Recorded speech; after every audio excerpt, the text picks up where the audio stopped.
They thought they were doomed. Until a human warship emerged from the void. Part 1. The fire started before sunrise.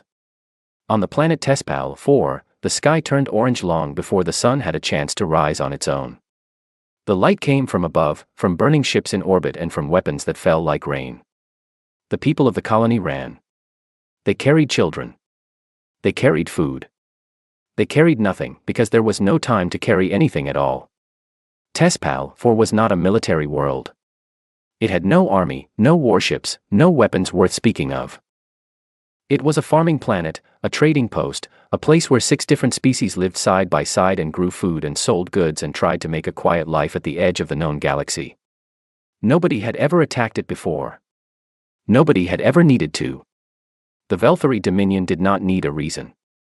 They wanted the trade lane that ran through the HFY system. They wanted it badly enough to take it.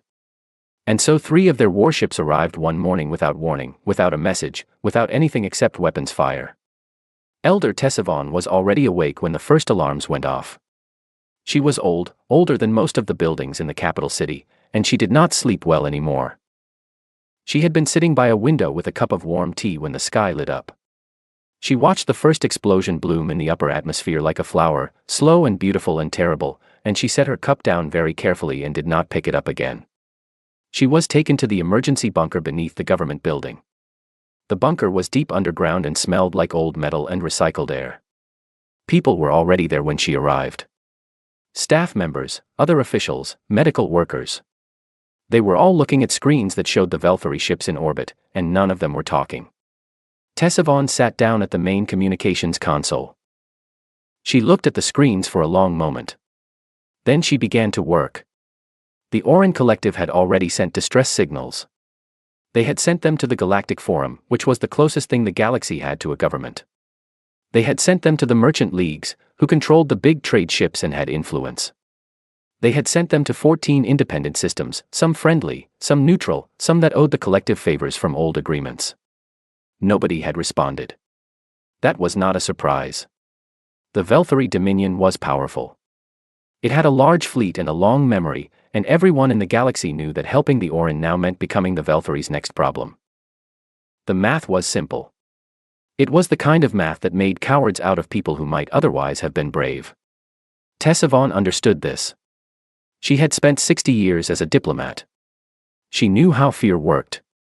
She knew how powerful people made decisions and how they justified those decisions to themselves afterward. She had sat in many rooms and listened to many speeches about why now was not the right time. She was tired of those speeches. She opened a new channel. Not a targeted message to any government or organization. A broadband signal, open on every frequency the communications array could reach, sent in every direction at once. The kind of signal that spread out through space like a voice calling into a dark room, hoping something was listening. She spoke clearly and slowly, because the translation systems needed time to work and she wanted every word to land correctly. She gave the coordinates of the HFY system. She gave the population count of 11 million. She described what the Velthari ships were doing, in plain language, without softening it. Then she asked one question. Just one. She asked if there was anyone out there who was not afraid of the Velthari Dominion. Then she closed the channel and sat back and looked at the ceiling of the bunker and waited. Far away, at the very edge of a quiet sector of space, a ship was moving slowly through the dark. It was not a large ship by the standards of the great galactic powers.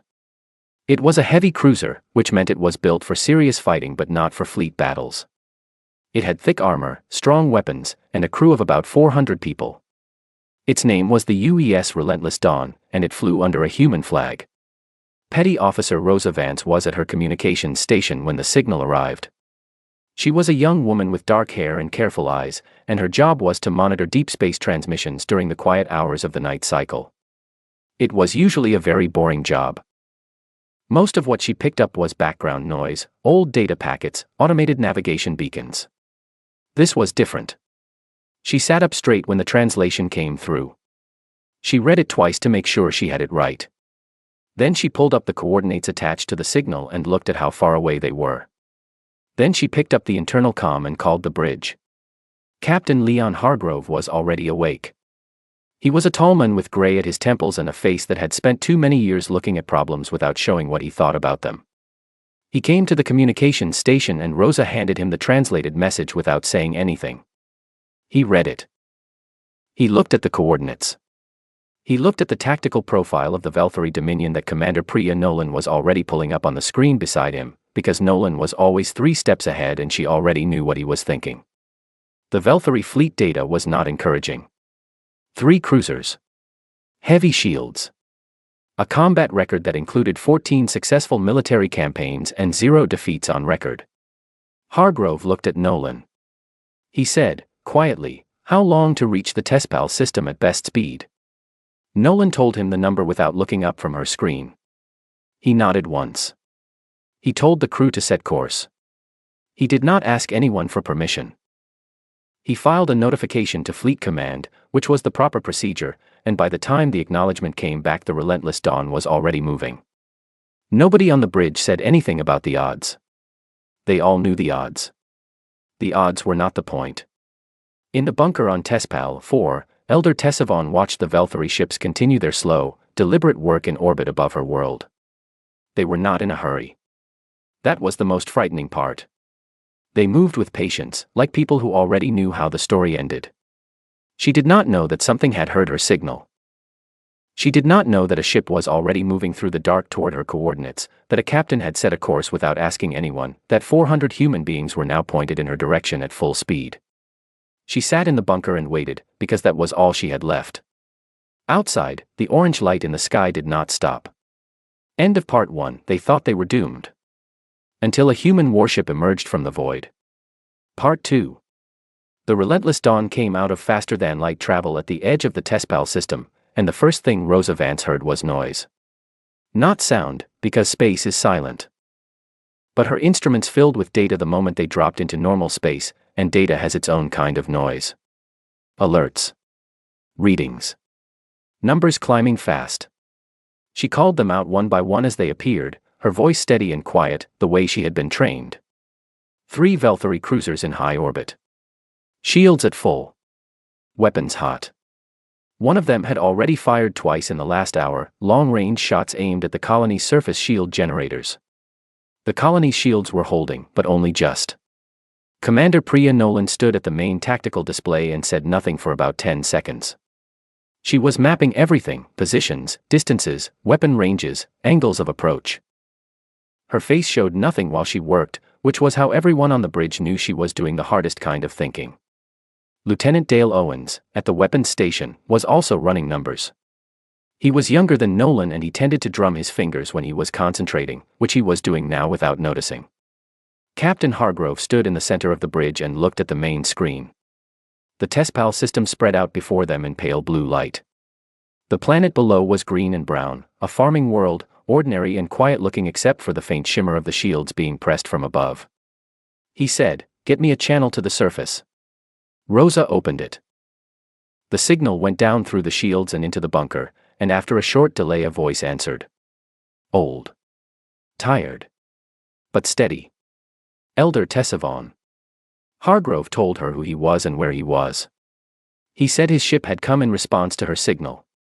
He said they were assessing the situation. There was a pause on the other end. Then Tessavon said, "One ship." It was not an insult.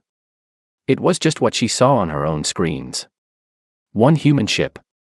3 Valkyrie cruisers. Hargrove said, "Yes." He did not explain further. He closed the channel. Across the system, on the largest of the 3 Valkyrie cruisers, Fleet Marshal Draxon was informed that an unidentified vessel had entered the system. His sensor officer identified it within a minute. Human registry. Heavy cruiser class. 1 ship. Draxon was a tall being, gray-scaled and sharp-featured, with 40 years of military service and an absolute certainty that he was the most dangerous thing in any room he entered. He had commanded Valkyrie fleets in 14 campaigns. He had never been defeated. He had never even been seriously challenged. He looked at the report about the human ship and felt something very close to irritation. This was a Dominion operation. Human space was not close. A single human cruiser had apparently traveled a considerable distance to appear at a system that had nothing to do with humanity, in response to a distress signal from a people the humans had never formally allied with. It made no tactical sense. Which meant either the human captain was very stupid or operating on logic Draxen had not yet identified. Either way, the response was simple. He sent a transmission on the open frequency. Short, direct, the way Velthari officers were trained to communicate. He said, "This is a Dominion military operation in Dominion-claimed territory. You are an unrecognized vessel with no legal standing in this system. Withdraw immediately or be destroyed." He had sent that exact message, word for word, in 11 of his 14 campaigns. Every time, the other ship left. On the relentless dawn, Rosa handed Hargrove the translation. He read it. He handed it back. He said, "Reply.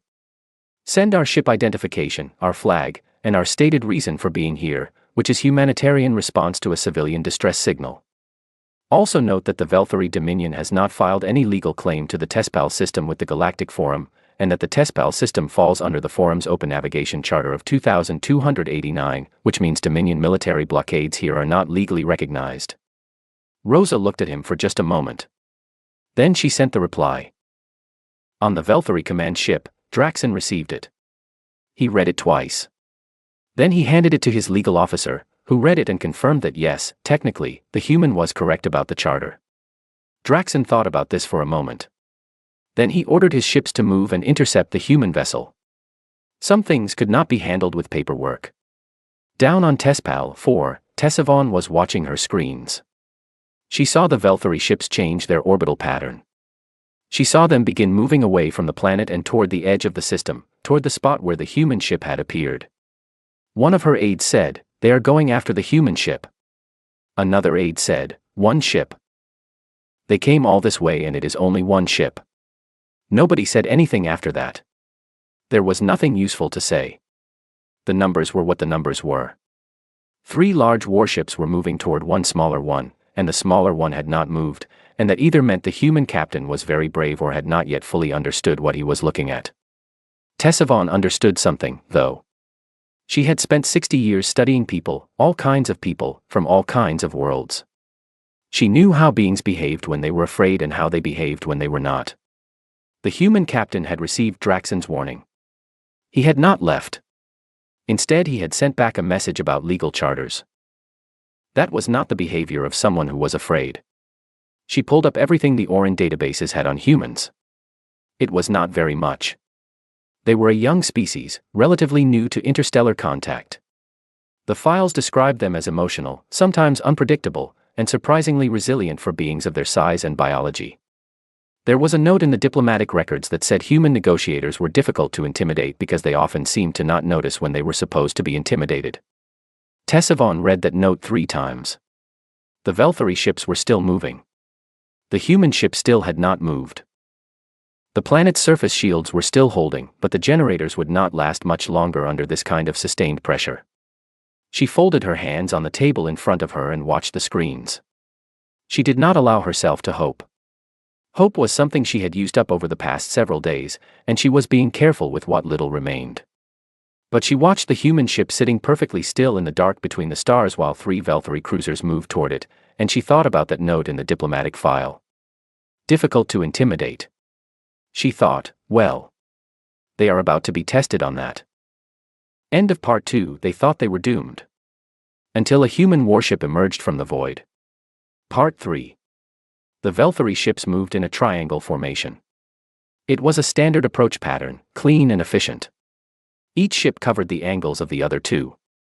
It left very little room for an opponent to move without being caught in crossfire from at least one direction. Draxen had used this formation many times. It worked. Commander Nolan looked at the formation on her screen and said, "They are going to try to box us." Hargrove said, "I see it." She said, "The math on this is not great, Captain." He said, "I know." She said nothing else. She had made her assessment. He had heard it. That was enough. Dale Owens, at the weapons station, finished his calculations and looked up. He said, "I have a window." About 4 seconds, when the lead ship crosses into optimal range before the other two get into position. If we fire in that window, we hit their shields before they expect it. Hargrove said, "Take it." Owen's hands moved. He was precise, the way he always was when it actually mattered. The Relentless Dawn's rail cannons fired. The sound of them was a deep, physical thud that moved through the hull, and everyone on the bridge felt it in their feet. The shots crossed the distance in less than a second. They hit the lead Valkyrie cruiser full on the forward shield array, right at the moment when the ship had committed to its approach angle and could not easily change course. On the Valkyrie command ship, Draxon's tactical officer said, "Forward shields on Cruiser 1 at 40%. Draxon stared at the screen. They had fired first. He had not expected that. He had expected the human ship to wait, to try to survive the first exchange and then negotiate or flee. Instead, it had targeted the most vulnerable ship in his formation and fired before the formation was fully in position. He said, "Return fire. All ships." The Relentless Dawn took the first hits hard. 2 shots on the port side, 1 on the bow. The ship rocked. Lights flickered. Somewhere behind the bridge, something heavy fell and broke. Rosa gripped her console and kept working. Nolan held the edge of her tactical display and kept working. Owens did not flinch at all, which was either bravery or focus so complete that he simply had no attention left for fear. Hargrove stood in the center of the bridge and rode the shaking the way a sailor rides a wave. He said, "Engineering, report." The engineering officer's voice came back, "Port armor compromised, Section 7. Weapons still operational. Engines at full." Hargrove said, "Keep us moving." The Relentless Dawn moved. That was the thing about human warship design that the Valkyrie tactical profiles had not fully accounted for. Human ships were built to absorb hits and keep going, because humans had spent most of their history fighting wars against each other, and they had learned that the ships which won were not always the ones that avoided damage. Sometimes they were the ones that took the damage and did not stop. The human ship did not hold position and trade fire the way Draxon expected. It moved constantly, changing its angle, forcing his ships to adjust. Every time they adjusted, the angles between them shifted slightly, and the clean triangle formation became a little less clean. Owens watched for these moments and fired into them. 30 minutes into the engagement, the second Valkyrie cruiser had lost its primary shield generator. It was still fighting, but it was now vulnerable in a way that was making its captain very uncomfortable. An hour in, a shot from the Relentless Dawn caught the third cruiser's engine housing and knocked one of its 3 drives offline. The ship slowed.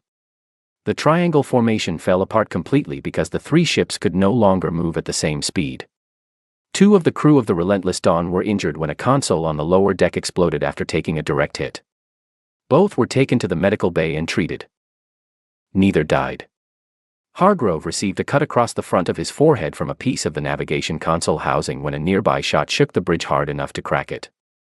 A medic came to the bridge to seal the cut. Hargrove did not go to the medical bay. He stood at his station with a sealed cut on his forehead and continued issuing orders. Nolan watched him do this and said nothing. She had known him for 6 years. At the 2-hour mark, the first Valkyrie cruiser, the one that had taken the opening shots at half-shield capacity, had its shield system fail entirely. It was now running on armor alone, which on a Valkyrie cruiser was still considerable, but the captain of that ship had a decision to make. He could continue fighting at full exposure, or he could pull back. He pulled back. He moved his ship out of the main engagement zone and held position at a distance, still threatening, still armed, but no longer closing. Draxon watched this on his screen and felt something he was not used to feeling. He was used to being in control of situations. He was used to the numbers working in his favor. He had run the numbers at the start of this engagement and the numbers had said this should already be over. The numbers had been wrong. He requested reinforcements from the nearest Valkyrie fleet station. He was told they would arrive in approximately 48 hours. He acknowledged this and closed the channel. 48 hours was a long time. On the 3rd hour of the battle, a series of shots hit the Relentless Dawn's midsection and knocked out 2 weapon batteries on the starboard side. The ship was now fighting with reduced firepower. But it was still fighting. It had not turned. It had not asked for terms. It had not sent a signal asking for a ceasefire. The second Valkyrie cruiser, the one with the failed shield generator, finally pulled away from the main engagement as well. Its captain filed a damage report and moved to regroup with the retreating first cruiser. What was left was Draxon's own command ship against the relentless Dawn. Draxon engaged directly for the first time. His ship was the most powerful of the three, better armed, better shielded. He was confident this would end things. What he had not fully absorbed yet was that the human ship had now been in combat for 3 hours and its captain had not made a single decision based on what was most comfortable or most survivable. Every decision had been based on what was most effective.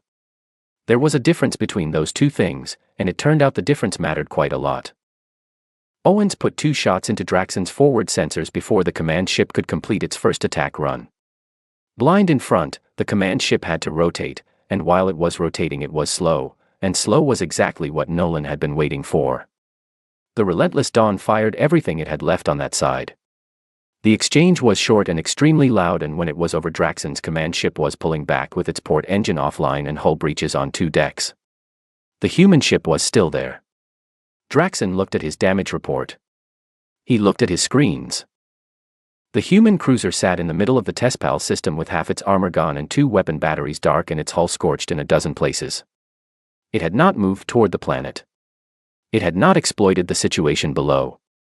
It had simply fought, absorbed everything 3 Velthari cruisers had thrown at it, and was still sitting there. Draxon said to his bridge crew, "Hold position.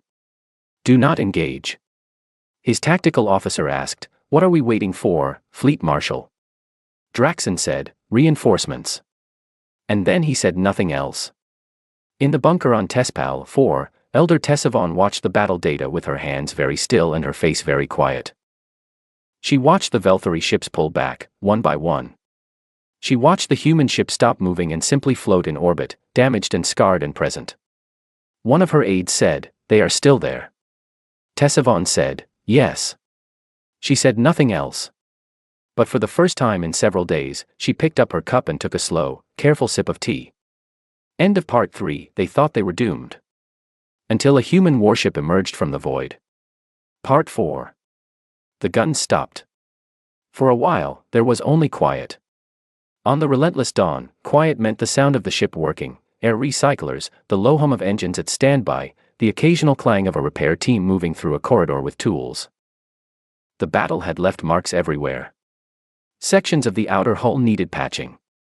2 weapon batteries needed parts that the engineering team was already pulling from other systems. The medical bay had 2 patients who were expected to recover fully. Hargrove did a slow walk of the ship. He went deck by deck, not because he needed to inspect anything personally, but because the crew needed to see him. They needed to see that he was still standing and that he was calm and that the walk through the ship was just a normal thing a captain does on a normal day. He spoke to people as he went. He asked a weapons technician how the repair was going. He asked a young crew member in Section 7 whether the temporary seal was holding. He stood in the medical bay for a few minutes and spoke to the 2 injured crew members and told them they had done good work. Then he went back to the bridge. Nolan had the ship in position in high orbit above TESPAL 4. The Velthari ships were visible on the long-range sensors, holding at distance, not approaching. The damaged cruiser that had pulled away first was running minimal systems. Draxon's command ship had gone quiet. Hargrove opened a channel to the surface. Tessavon answered quickly this time, as if she had been waiting by the console. Her voice was steadier than the last time he had spoken to her. He told her that the Velthari had pulled back for the moment. He told her they were holding position and keeping orbit. He told her that Velthari reinforcements had been requested, based on what his communications team had intercepted, and that those reinforcements would arrive in roughly 45 hours. He said, "So we have about 45 hours to make this situation different from what it was before they get here." There was a pause. Then Tessavon said, "What do you mean by different?" He said, "I mean we need more people to know what is happening here. And I mean the Velthari need to understand that pressing the siege will cost them more than it is worth." Another pause. Then she said, "You are speaking about politics." He said, "Yes." She said, "I thought you were a military officer." He said, "I am. But I did not come here just to win a fight. I came here so your world survives." The channel was quiet for a moment. Then Tessavon said she understood, and she would do her part. Rosa Vance had been doing something during the battle that she had not mentioned to anyone, because it was not exactly in her orders and she had not had time to ask permission. She had been broadcasting. Not a targeted message to any government or organization. Something simpler and much wider. She had opened every frequency the relentless Dawn had access to, and she had been transmitting the sensor logs of the battle in real time. Raw data. No commentary. No editing.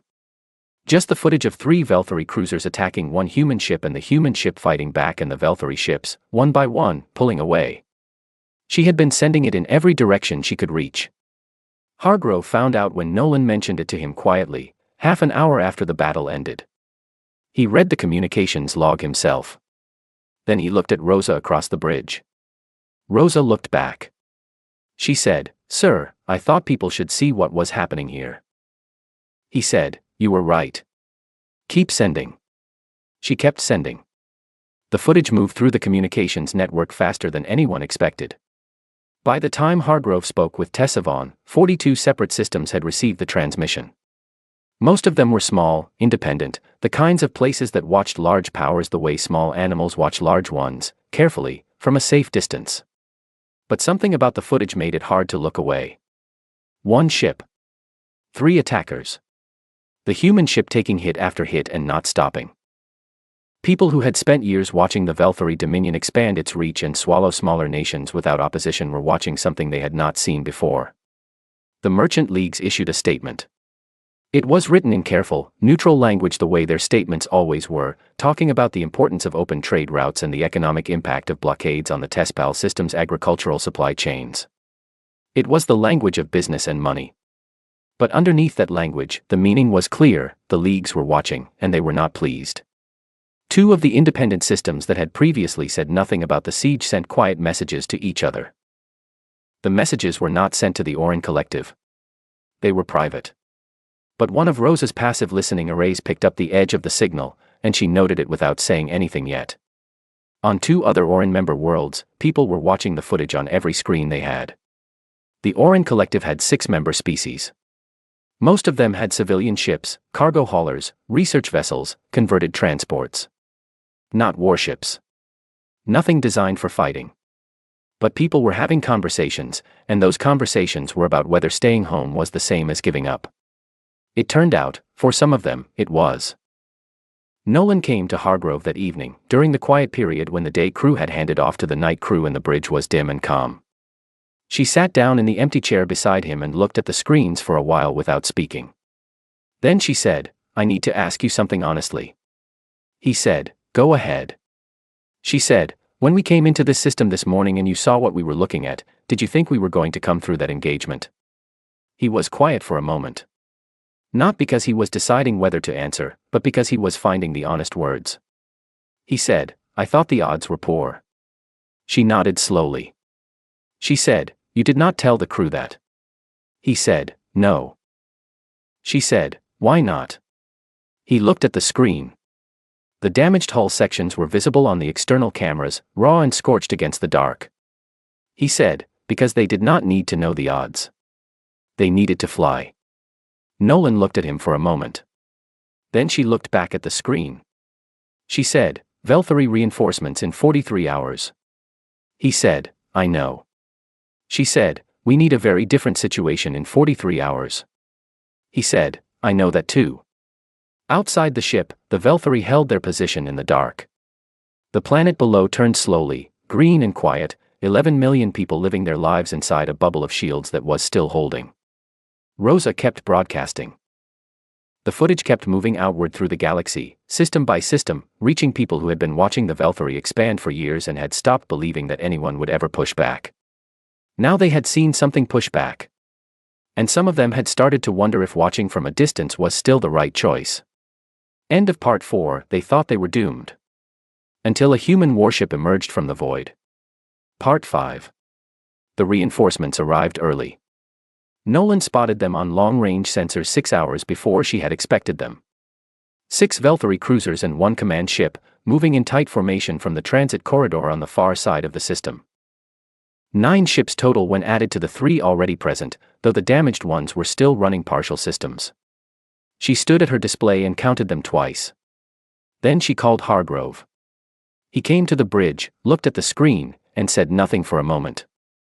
Then he said, "Get me a count on everything else in the system." Nolan said, "Already done. There are 9 additional contacts in the system, sir. None of them are Velthari." He looked at her. She said, 2 Orin cargo haulers modified with external weapons mounts. 1 research vessel flying an independent flag. 3 converted freighters from the Sol community, which is the oldest of the Orin member species. 1 forum observer ship that has moved from its holding position to within combat range. And 2 independent system traders with rail guns attached to their hulls in a configuration that I would describe as improvised but functional. Hargrove looked at the screen for a long moment. He said, "None of those are warships." Nolan said, "No, sir. Not even close." He said, "Who told them to come?" She said, "Nobody, as far as I can tell. They appear to have decided on their own." Rosa, at her station, said quietly, "Sir, I have been receiving their transmissions for the past 4 hours. They saw the footage. Most of them have been talking to each other on the open channels. They know what they are flying into. They came anyway." The bridge was very quiet for a moment. Then Hargrove said, "Open a channel to the Velthari fleet." Rosa opened it. On the Velthari command ship, Fleet Marshal Draxon had just finished reviewing his reinforcement deployment when the channel request came in. He accepted it. The human captain appeared on his screen, the one with the sealed cut on his forehead and the calm eyes, and the ship that had survived 3 of Draxon's cruisers for 3 hours. Hargrove said, "Fleet Marshal, I want to share some information with you before either of us makes a decision we cannot take back." Draxon said nothing. He listened. Hargrove said, 42 galactic systems have received and viewed footage of this engagement. That footage has been confirmed by 3 independent sensor networks and the Forum Observer ship currently in this system. It is not disputed data. He said, "The Merchant Leagues issued a statement 4 hours ago that they are reviewing trade access through Velthari-controlled corridors in response to what they described as economically destabilizing aggression in a neutral system. That review process, based on League procedure, will take 6 months. During those 6 months, 17 supply lines that currently pass through Velthari space will be rerouted." He said, 3 independent military systems have formally registered a request with the Galactic Forum to participate in the defense of Tespal 4. Under Forum protocol, that request gives them legal standing to enter this system. They will arrive in approximately 6 hours. He said, "You currently have 9 ships. We currently have 10, and none of the 9 on our side that are not mine have any reason to be here except that they chose to come." He let that sit for a moment.